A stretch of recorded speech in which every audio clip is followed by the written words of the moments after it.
It says going live. All right. Hey, this is Stephanie on Hi. Stephanie TV. We're here with Katerina Baratta from Della Taylor Wellness. Say hi, Katerina. Hi. All right, Katerina just recently graduated with a master's degree in Chinese medicine, which is really, really cool.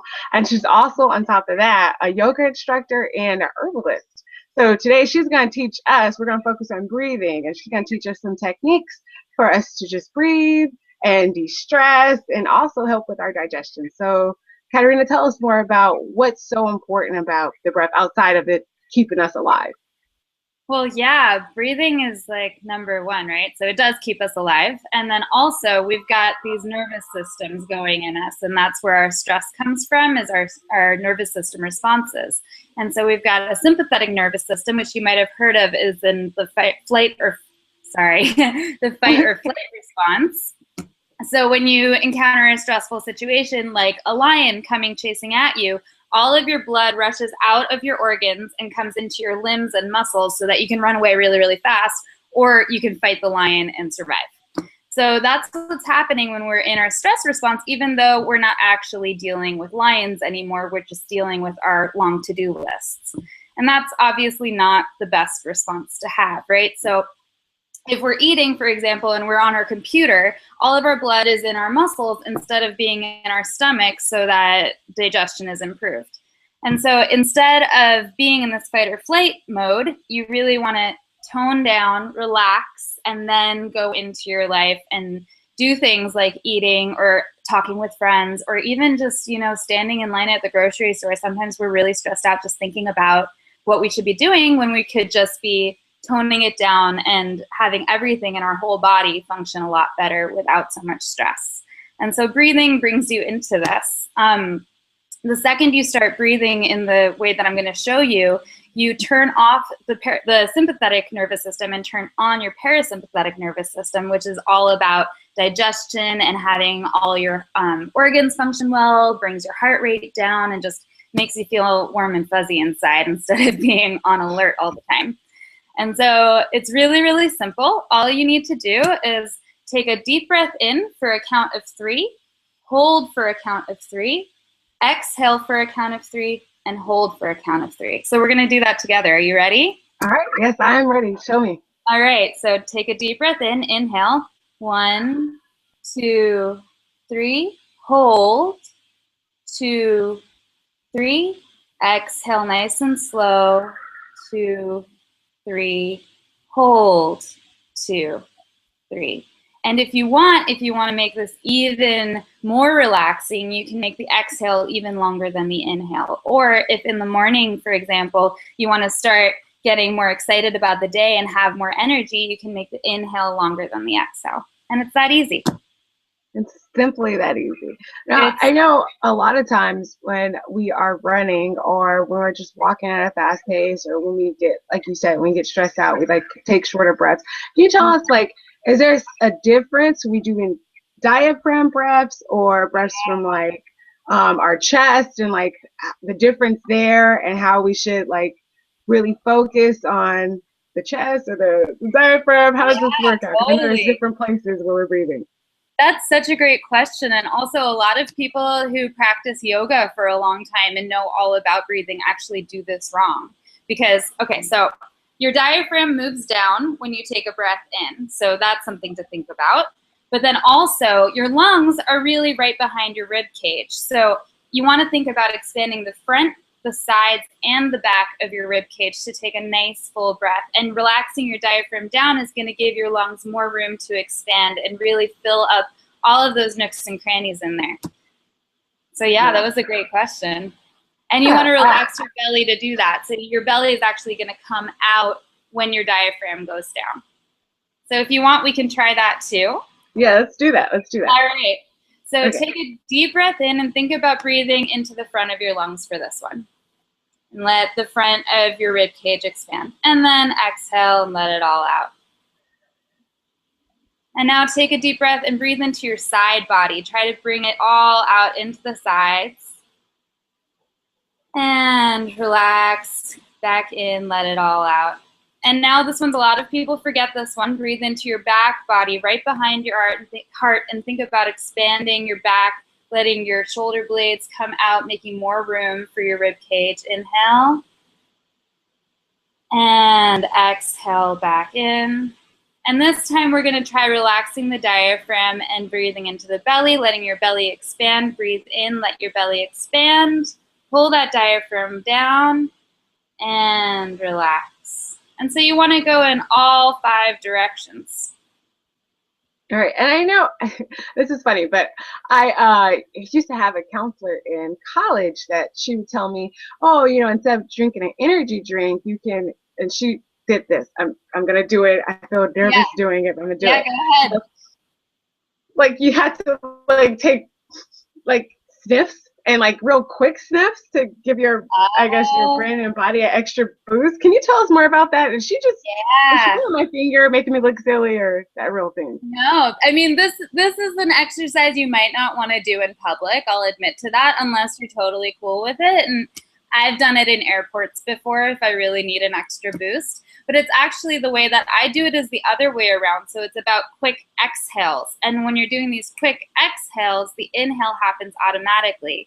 So you also don't want to do this too extreme at the beginning because it can make you lightheaded. And if you end up feeling lightheaded, please stop right away and come back to that 3-part breath of breathing in, holding, and breathing out, and really grounding down and slowing down. But to start out, you just take a deep breath in and then exhale. And you're pumping your diaphragm to do that, and it's coming through your nose. Is this the same breathing exercise that she was having you do? Yeah, it was like it was nasal breathing instead of. Can you tell us the difference between like when you're breathing inside your nose, I mean, taking the air up inside your nose, or just in your mouth? Like, is there a difference too on how fast it gets to the brain or the body? Breathing through your nose lets you have some better control over your breath, and it also lets you lose less moisture. So if you're breathing through your mouth, you'll notice that you have to take a lot of sips of water to keep yourself lubricated and be comfortable. But if you breathe through your nose, then you don't have to do that. And also you can slow down your breath more easily because the passages are narrower. And so then you're automatically going into that parasympathetic response of the nice cushy feelings. Great. You're like knowing everything. Well, I read up, since you're a yoga, right? Or do you call you a yogi or yogi? Yeah, how do you say that? Or a yoga instructor, or I practice any of it. Yeah. Well, I heard when you're taking, I guess, powerful breaths, it's called prana. Can you give us some of the terminology that is used in yoga, so when I go and anybody else who wants to go has like that lingo, so we're not just like noobs at it? There is so much yoga language, and a lot of teachers forget that people don't speak yoga or Sanskrit, where it comes from.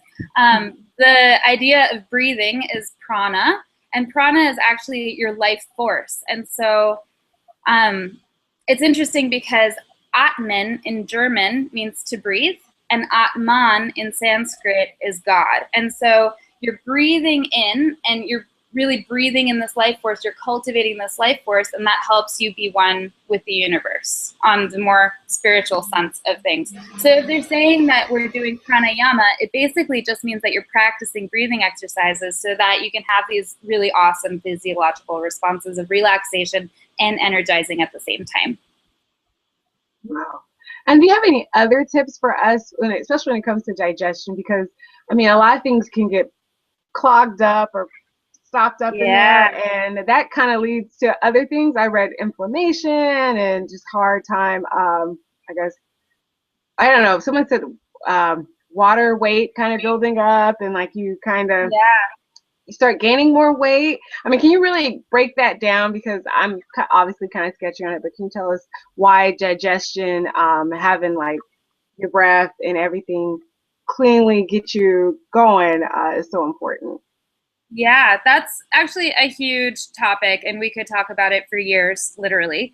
But to make it really, really short, basically, when you take in food, you've got nutrients in it that you want your body to take out and integrate so that you have all the energy and all of the the bone strength and muscle strength and vitality that you need to live a really vibrant life. And then there's also some waste product in there. And you actually want some of the waste product. So fiber ends up being a waste product, but it helps you take out all of the other things that aren't so good that your body doesn't need anymore, or that it just doesn't want from the food out of your system through your poop.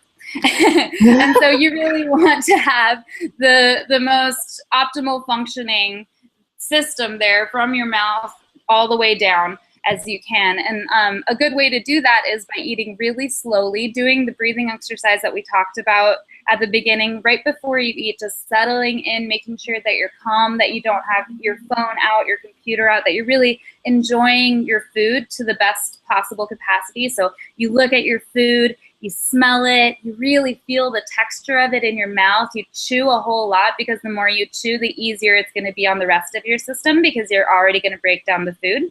And then your system can take out those nutrients that it really wants and pass the waste products more easily. Wow. You are like a beacon of light and hope and inspiration. I was reading your blog, and just for a good tips, I saw that there was one about how your tongue can tell you about what's going on inside your body. So can you just do us a favor and can you kind of break that down? Oh my gosh, another wormhole. We could talk about this for another year. I spent the last 5 years studying it. But yeah, to make it brief, so when you go to a Chinese medicine practitioner, and when you used to go to see a doctor, they would always take your pulse and look at your tongue, because those are the two places that we really get access into what's going on the inside of your body. And so if you look at your tongue and it's bright red, for example, that means that there's heat. Or if you look at your tongue and you've got tooth marks on the sides and it looks kind of puffy, that means that there's dampness. Or if there's a thick coat, it means that your food isn't actually going down as easily as it should, and you might need to do some things to improve your digestion. So there's all these different signs and symptoms. Or, I mean, it's really intuitive too. Like if your tongue is dry, your water metabolism is off. You might be thirsty. So things like that. And yeah, if you look at the article on the website, then you can compare your tongue picture to what I write in there and see what's going on with you. Yeah, I think I had the dampness. I did it. I was looking like, I think it's the dampness. Yep, that's some dampness. And it looks like it's a little bit pale, so you might have a little bit of what is called blood deficiency in Chinese medicine. So you might want to start eating some more really rich bone broths to get some more iron in your system. And then the dampness also, you might want to think about doing some bitter herbs to kind of move that dampness out, and just stick to eating a whole lot of vegetables. That's generally the answer to all the dietary questions. The more vegetables you eat, the better off you are. Great. Katerina, do you have anything else you want to tell us? I know I kind of ventured into the tongue because I saw that and I was like, this is so cool. I didn't know. I mean, this is just me going off. But I went to an eye doctor and he was like, yeah, we can tell that there's certain things going on. You have other issues in your body. And then when I ran across your post about the tongue, I was like, man, our body is always speaking to us, letting us know what's going on, but sometimes we just don't know how to read the signs.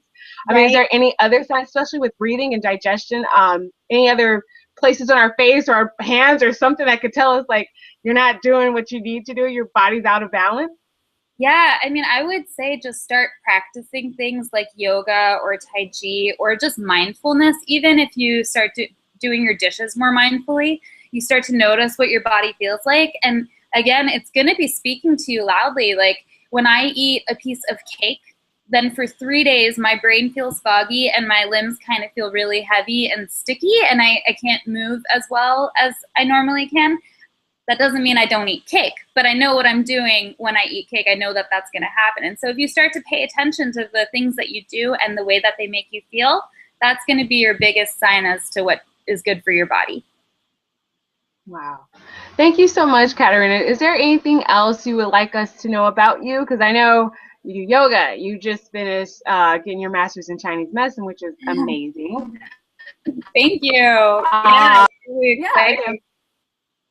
Well, yeah, I would just say come to the website, please. There's a whole lot of information there about learning to read the signs in your body. And also, I'm about to start doing an online program that I think is going to be targeted at helping women manifest their dreams and stay healthy while they do it. So a lot of people want to do more with their life, maybe start a business or even just a new hobby, but they think that it's going to take up too much time in their life and they're not going to be able to stay healthy. So I'm really going to work to try to help people do everything that they want in their lives. And it's still in transition. We're still in the planning phases, but that's pretty much the direction it looks like we're going in. So it's pretty exciting. Come on over, sign up for the mailing list. I'd love to chat with you if you ever want to email me. I'm always open to answering questions. All right. Thank you so much, Katerina. It's been a joy talking to you. I mean, you like enlightened us all. I mean, if we can have you on again, that'd be amazing. I mean, I'd appreciate it. Yeah. That sounds great. You've asked the most incredible questions. I thought we were just going to talk about breathing, and we've gone in so many different directions. It's been a real pleasure. I know, that's what usually happens. I'm like, oh, but we could talk about breathing and we'll do the exercises, but just for the extra kick and bonus, because like I said, our body is always talking to us and sometimes we don't know the signs. And so when I saw your post about the tongue, I'm like, okay, yeah, I didn't even know that, and I used to think that if I like scrubbed my tongue, does that work? I mean, they say it's supposed to help with that does nothing. I'm not even sure why that became a trend. Maybe you can ask a dentist. I don't know about that. But there is an article, another one on the website that's about finding the foods to heal your symptoms. So if you find that you're really angry all the time, this article or anything, any symptoms that you might be having, it'll tell you what foods can help make that better. So you should check that out too. All right, thank you again, Katerina Baratta from DelataAwareness.com. It's a joy hanging out with you. Let's hang out again. Yeah, I would love that, Stephanie. Thank you so much for your wonderful interviewing skills. It's been a real joy. Yeah, it's been such fun. All right, bye. Bye.